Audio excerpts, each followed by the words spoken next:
дар Тоҷикистон давоми 6 моҳи аввали соли равон 1640 тонна моҳӣ истеҳсол гардидааст, иттилоъ медиҳад Вазорати кишоварзии ҷумҳурӣ.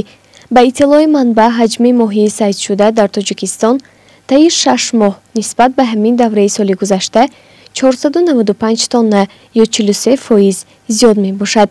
вазорат афзоиши тавлиди моҳиро натиҷаи амалишавии имтиёзҳои андозӣ ва гумрукӣ хонидааст, ки барои афзоиши шумораи хоҷагиҳои моҳипарварӣ миқдори моҳиҳои зотию такмилӣ мусоидат кардааст. манбаъ афзудааст, ки феълан дар ҷумҳурӣ 381 адад хоҷагиҳои моҳипарварӣ бо масоҳати беш аз 2,7 гектар фаъолият доранд. таъкид шудааст, ки шумораи хоҷагиҳо нисбати ҳамин давраи соли гузашта 9 адад ва масоҳати ҳавзҳои моҳипарварӣ 29 гектар зиёд мебошад. қаблан хабар дода шуда буд, ки тибқи дурнамо соли равон хоҷагиҳои моҳипарварӣ бояд 5100 тонна моҳӣ истеҳсол намоянд.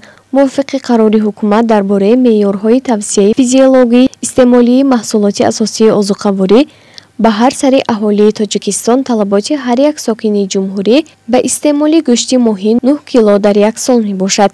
таъкид гардидааст, ки барои таъмини беш аз 10 миллион аҳолӣ ҳудуди 90 000 тонна моҳӣ бояд истеҳсол карда шавад. дар ин бора Спутник Тоҷикистон иттилоъ медиҳад.